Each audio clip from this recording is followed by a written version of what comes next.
What's going on, everybody? This is the comments section, number 23. All right, up first, we got Don Hadfield, 2835. What's happening? Hey, Justin, CBC News just dropped a half-hour interview with Getty talking about his book, life, and stuff. In the rapid-fire questions, you'll be pleased to note that if he were to only keep one thing of his collection of collectibles, yeah, isn't he getting rid of baseball stuff? I heard that he's getting rid of baseball stuff. Bases, baseballs, vintage wines. He would keep the Fender Jazz bass. Yeah, you have to keep it. You have to. It's like a, yeah, you just have to. There's no way of explaining it. You just have to keep it. Anyways, as somebody that has one, you have to. Tidbit of trivia, I never knew the highest charting song he ever sang on was Take Off with Bob and Doug McKenzie. And I said, LOL to Take Off, LOL, good for him, eh? Yeah, because that's hilarious. It's like you're in this massive band, your biggest hit is a joke. Yeah, it's pretty funny. All right, anyways, don't take life too seriously. Right? That's what that tells you. Maybe chill out. Okay, up next. Kelly Vitti on the comment section number 21. What's happening? All right, what's going on with this? As a 55-year-old, mostly retired singer-actress, I totally disagree with the first comment. In 1988, I had my first... I don't know what you're referring to because it's been, 2 weeks since this video came out, but maybe we'll figure it out. In 1988, I had my first gig as a backing vocalist at a recording studio in New York. Back then, you were still relying for the most part on raw talent. Video had begun shifting the focus, but a combination of technology and big business had yet to truly take hold, which is in the 80s? You're saying big business didn't take hold yet in the late 80s. I don't think I agree with that. Okay. Anyways, you ever hear of cocaine? Yeah. I don't I don't think I agree with that. That was a little bit of a joke. Anyways, yeah, I don't think I agree with that. Which is really what allowed for wholesale assembly line production, homogenization of popular music. Yeah. Okay. That and the same 6 producers, along with a handful of writers. Now you just need to move well and look good. Technology takes care of and manipulates your sound. That is why the music itself is formulaic, forgettable, and soulless, in my opinion. Okay, yeah. It's a lot more complicated, though, nowadays, because anybody can put out a record. Anybody can put out music. Anybody can do music. Anybody can just upload stuff on the internet. It's like kind of this grand equalizer in a way. It's still incredibly difficult, super saturated, hard to get eyeballs, right? And if you have the backing of that kind of machine, it's easier because they're just going to throw tons of money at it, right? They're going to throw an intense amount of money at it, and, that doesn't mean that it's good. Just means it got tons of money thrown at it. Anyways, I forget what this comment was about. It's like on the tip of my tongue, but I'm forgetting. Talking about whether it obviously had to do with whether or not it takes talent now or not or whatever. I mean, you need to be talented. You do, but talent is, as the quote goes, as the saying goes, talent is cheap. You need to work on your craft, right? You need to develop. You can't just sit back on your talent, right? If you want to do something with it, right? You have to work at it. So, and that's the hard part. among the hard parts. Anyways, cool. Yeah, I would say big business was definitely happening, and technology was happening in the late 80s. The 80s, technology was happening, right? We just did Rush's whole thing. What happened in the mid-80s? I think that Alex was mad in 1985 because of technology, right? Get that technology out of the way of my guitar, right? Stuff like that. Anyways, cool. Okay, next.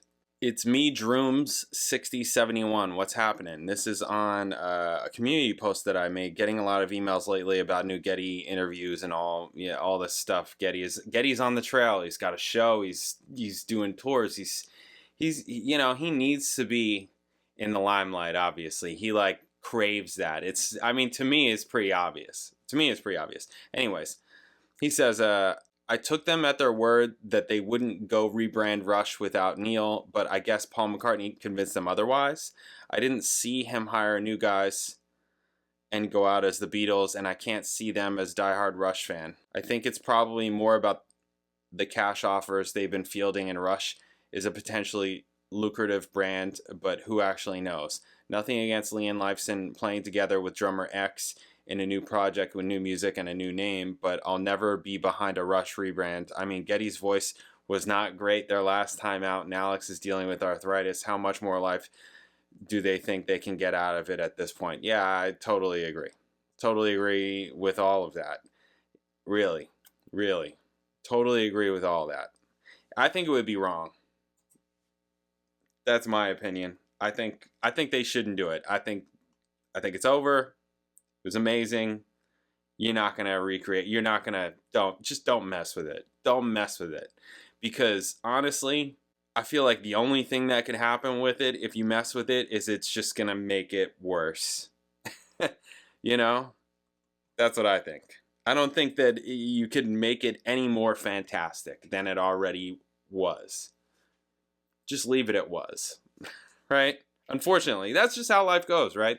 That's what it is. Anyways, all right, up next.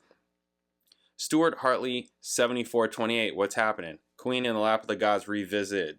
Okay, listen, watch your reviews of each track. It's probably the first time I've done this without having to throw my iPad across the floor. I have no problem with people not liking stuff. It's all subjective after all, but when it's based on ignorance, my blood boils. So in short, nice job. Nice. Thank you.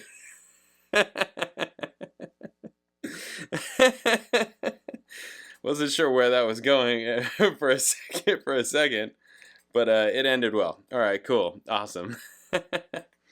All right, up next, I saw one of these polls. You know, people with channels, they post on the community posts, and there's tons of things like this. And I saw one of these, and you can see my vote right here. Which of these bass players do you like the best, and why?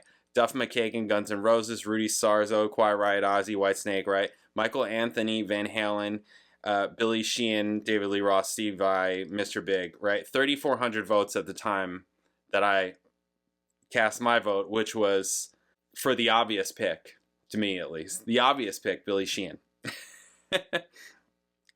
And the thing that I'm just shocked at is that Michael Anthony is the winner thus far at 3,400 votes. I'm just like,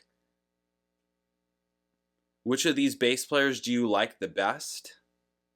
Michael Anthony? Really? I mean, I don't know an intense amount of Van Halen, but to me, Michael Anthony is not like, I don't know. He just never stood out to me in any kind of way. And here's what I said in terms of why. I said, Billy Sheehan, no question. No competition by the others listed, hands down. How is Michael Anthony ahead? Question said bass players, not backing vocalists. You know, I feel like people were voting based on, I don't know, just that they like Van Halen and, oh yeah, that's the guy from Van Halen, or like, oh yeah, he's got that voice or whatever. But I'm like, the question is bass players. And to me, frankly, I think Michael Anthony should probably be last on this list. Probably be last on this list. Not certainly not first. I understand that Billy Sheehan is like, you know, he's like a really showy bass player. He could play all the notes that your guitar players can play, right? He's like that. So, and that doesn't fit everything and everywhere. Although I know that he can play less notes. Like, he can do that. He can play the job the role, I should say. He can play the role of a bass player. But I mean, especially now in his career, and also just, I mean, even like late night, you know, forever, his career has been like you're this kind of bass player. You get hired for this kind of thing because he has those chops. Which, I mean, good for him. I mean, I picked him. I think he's friggin' amazing. I think he's amazing. So, but Michael Anthony? Yo, I'm shocked. What do you guys think? That's one of the reasons why I pulled this out to put on here, because I was like, what do you guys think? What do you guys think about this? Because I think these people are crazy for not picking Billy Sheehan first. That's what I think. I mean, Michael Anthony's got an 11-point lead. Come on now. Come on now. All right, we got an email from Rob Shaw. Rob says, hey, Justin, I haven't listened casually to any Rush for a couple months now. I'm guessing because even as a Rush fan, I was following your discography and actually started feeling Rush burnout because, of course, I was closely following your progress. But now with some distance, I find I unexpectedly want to listen to Counterparts or Snakes. Not what I would have thought at first as Rush albums I want to revisit. Basically would have thought I want to hear Clockwork, but I guess not. Anyway, I'm curious if other viewers hit Rush burnout, and if so, have they returned, and to what albums? If you think this might be interesting, maybe toss this into your comment section to find out, even though it's an email. So there you go. Rush burnout, anybody? I mean, for me, it's more just, I have a ton of things to listen to, so I don't always have time to just listen to things that I want to listen to. You know, I don't. I mean, I still haven't. I got a stack of all these records, all this vinyl that I just got this weekend, and I haven't listened to any of it yet. You know, I constantly have stuff to listen to, right? There's never any amount. There's never a time where I don't have things to listen to. So listening just because I want to listen to something, that can be tough. Kind of depends. I don't always have a lot of time for it. And you know, you got to make time, but also, you know, it's not, I don't always have the time for it. That being said, I wouldn't pick any of their 2000s albums. I wouldn't pick any of them. I wouldn't even pick Clockwork Angels. I would go back to their early albums. That's what I would do. Anyways, that's that. Cool. I'm going to leave that here. There's going to be another comment section coming up, so be on the lookout for that. I'll catch you in the next video.